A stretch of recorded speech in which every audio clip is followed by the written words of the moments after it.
Joseph Vijay எனும் நான். இந்த இந்த ஒரு வசனம் நெறைய இடத்துல வந்து நம்ம மீம்ஸா பார்த்திருப்போம்.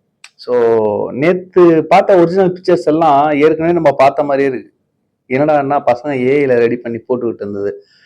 இது ஒட்டுமொத்தமா ஒரு மனுஷனுடைய கான்ஃபிடன்ஸ் எல்லாருக்குள்ளயும் இறங்கி, அவங்க எல்லாரும் நம்புனதுனால நடந்த ஒரு மிகப்பெரிய ஒரு சரித்திர சாதனை.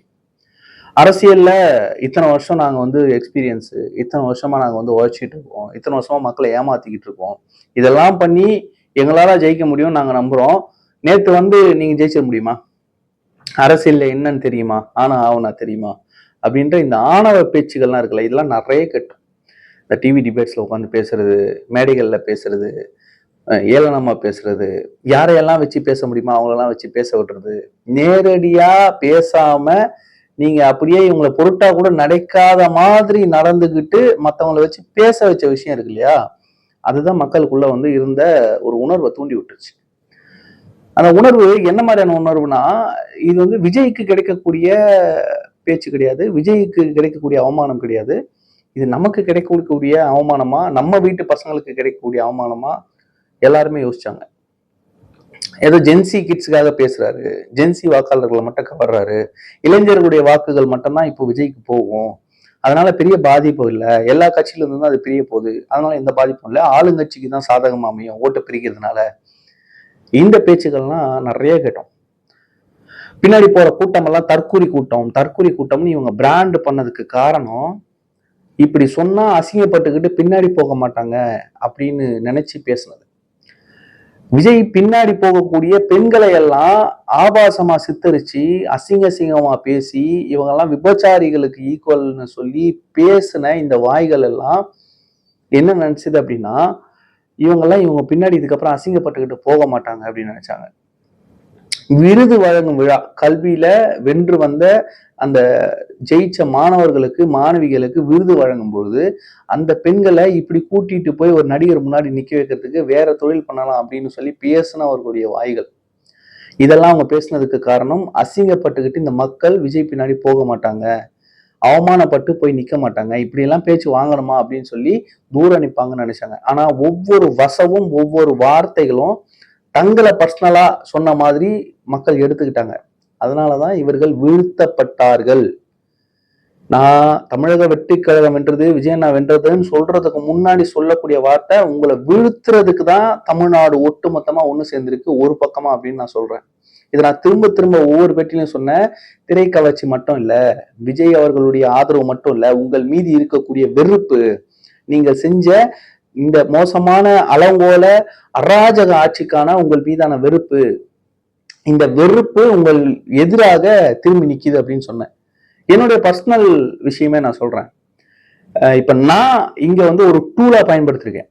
ஒரு சில தொகுதிகளில் பிரச்சாரம் செஞ்சு அவங்களை வீழ்த்துறதுக்கு சில டூலா பயன்பட்டிருக்கேன். நான் விஜய் அவர்களுடைய ரசிகர் கிடையாது.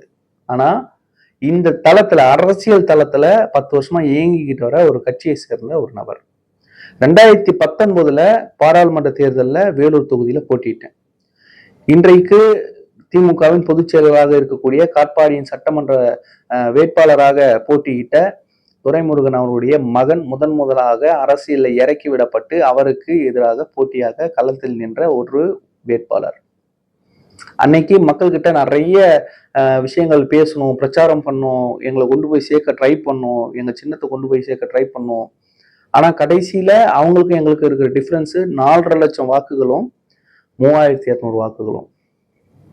இவ்வளவு பெரிய டிஃபரன்ஸ்ல அவங்களால ஜெயிக்க முடியுது. நல்ல கேண்டிடேட் தான். ஒரு என்ன சொல்றது, இவருக்கு வந்து நிறைய தெரியுது, நல்ல ஒரு பேசக்கூடிய ஆற்றல் இருக்கு, ஒரு எந்த ஒரு எண்ணமும் இல்லாம எந்த கொள்ளை அடிக்கணும், எந்த திருடணும் அப்படின்ற எண்ணம் இல்லாம மக்களுக்கு சேவை செய்யணும்னு வந்த டீம்னு தெரியுது. ஆனாலும் மக்கள் ஓட்டு போடுறதுக்கு நிறைய கிரைட்டீரியாஸ் வச்சிருக்காங்க இந்த திமுக அதிமுகவுக்கு. இவங்களை தாண்டி நீங்க எல்லாம் வரவே முடியாதுடா, எங்களெல்லாம் தாண்டி நீங்க வரவே முடியாதுன்ற அந்த ஆணவம் அந்த வெற்றியில வந்து நான் பார்த்தேன். அந்த ஆணவம் தெரியுமா, நீ நீ நல்லவன் தான் தம்பி, எனக்கும் தெரியும், நான் வந்து மோசமானவன் தான், இருந்தாலும் நான் தான் ஜெயிப்பேன், நீ தோப்ப, உன்னால ஒன்றும் பண்ண முடியாது, நான் காசு கொடுத்து ஓட்டு வாங்கிடுவேன் அப்படின்ற அந்த ஆணவம் இருந்ததுல அது என்னைக்காவது ஒரு நாள் உடைக்கணும்னு நான் அன்னைக்கு யோசிச்சேன். அதே போல 2021 வேலூர் சட்டமன்ற தொகுதியில இன்னைக்கு போட்டியிட்ட கார்த்திகேயன் அவர்களை எதிர்த்து 2021 போட்டியிட்டேன். அப்ப அவங்களுக்கு எனக்கு இந்த டிஃபரன்ஸ் எவ்வளவு தெரியுமா? 80,000 1000. என்னை விட 80 மடங்கு அதிகமா நீங்க நிக்கிறீங்க. என்னால உங்களை வீழ்த்த முடியாதுன்னு நீங்க வந்து ஏளனமா சிரிக்கிறீங்க. ஆனால் நானும் ஒரு கருவியாக பயன்பட்டு உங்களை வீழ்த்துவேன் அப்படின்னு அன்னைக்கு நான் யோசிச்சேன். அந்த 2 தேர்தல்ல அந்த 2 வேட்பாளர்களை இன்னைக்கு இந்த தேர்தல்ல தளபதி விஜய் அவர்கள் மூலமா தமிழக வெற்றி கழகத்தின் வேட்பாளர்கள் 2 பேர், வினோத் கண்ணன், டாக்டர் சுதாகர் மூலமா அந்த 2 பேரையும் வீழ்த்திருக்கோம். இது கூட்டு முயற்சி தான், மக்கள் எல்லாம் சேர்ந்து வீழ்த்தின விஷயம்தான். ஆனா இந்த இடத்துல ஒரு விஷயம் நான் எங்க சொல்றேன் தெரியுங்களா? பர்சனலா உங்களை வீழ்த்த முடியாதோ, வீழ்த்தியே ஆகணும் அப்படின்ற ஒரு எண்ணத்துல நான் இறங்கினேன் தெரியுங்களா களத்துல. அந்த மாதிரி ஒவ்வொருத்தரும் இறங்கியிருக்காங்க தமிழ்நாட்டுல. என்ன அவ்வளோ உங்களுக்கு வந்து ஆணவம்? நாங்கெல்லாம் எல்லாத்துக்கும் மேலதான், எங்களுக்கு கீழே தான் எல்லாரும் அப்படின்னு நினைக்கக்கூடிய இந்த மனப்பான்மையை உடைக்கணும்னு முடிவு பண்ணி ஒட்டுமொத்த தமிழகமும் இறங்குச்சு. எஸ், நேற்று பதவியேற்பு விழா ரொம்ப சிறப்பா நடந்தது. அந்த பதவியேற்பு விழாவிலேயே வந்து எப்படி நீங்க தமிழ் தாய் வாழ்த்த 3ஆவதா பாடலாம், நீங்க எப்படி வந்து வந்தே மாதரம் பாடலாம், அதெல்லாம் நான் எனக்கு அந்த லைவ் போய்கிட்டு இருக்கும் போதே ரைட்ரா இவங்களுக்கு இந்த பாயிண்ட் கிடைச்சிச்சு, நெக்ஸ்ட் ஓகே அந்த பாயிண்ட் கிடைச்சிச்சு. ஏன்னா இவங்கெல்லாம் எந்த மாதிரியான நெரேட்டிவ் செட் பண்ணுவானுங்க, இவங்கெல்லாம் நான் ஒரு 2 வருஷமா தொடர்ந்து மீடியால உட்காந்து பார்த்துட்டேன்.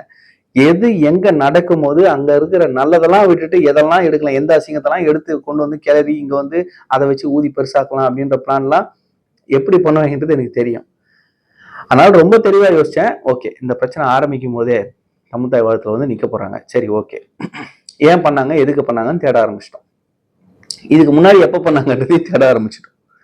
பசங்க உடனே ரியாக்ட் பண்ண ஆரம்பிச்சிட்டாங்க. இங்க என்ன பியூட்டினா, எதுக்குமே விஜயன் ரியாக்ட் பண்ணல, ஆனா மக்கள் ரியாக்ட் பண்ண ஆரம்பிச்சிட்டாங்க.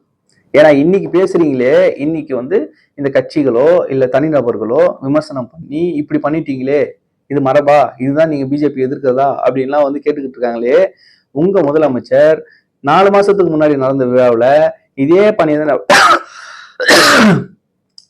தானே பின்பற்றி தேசிய கீதத்தை வந்து வந்தே மாதரம் பாடி தேசிய கீதம் பாடி தானே தமிழ் தாய் வாழ்த்து பாடினாலும் அதெல்லாம் எடுத்து போட ஆரம்பிச்சிட்டாங்க.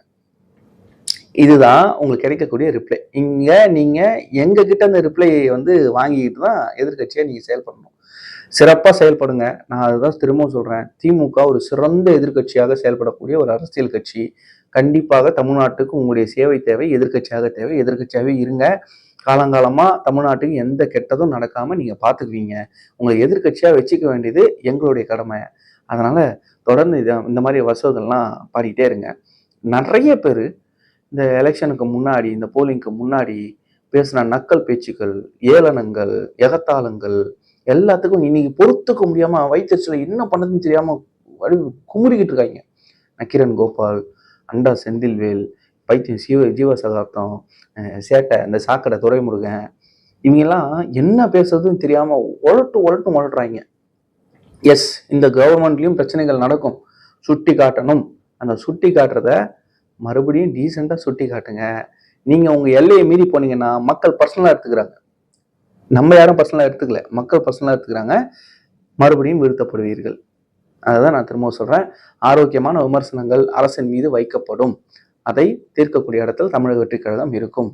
இன்னைக்கு தமிழக வெற்றி கழகம் ஆட்சி அமைந்ததுக்கு முக்கிய காரணமான வசவாளர்களுக்கு நன்றி தெரிவித்து இந்த காணொலியை முடிக்கிறேன். இந்த காணொலியை பத்தின உங்களுடைய கருத்துக்களுக்கு வரவேற்கிறேன். நன்றி. நான் வேலூரன் KR.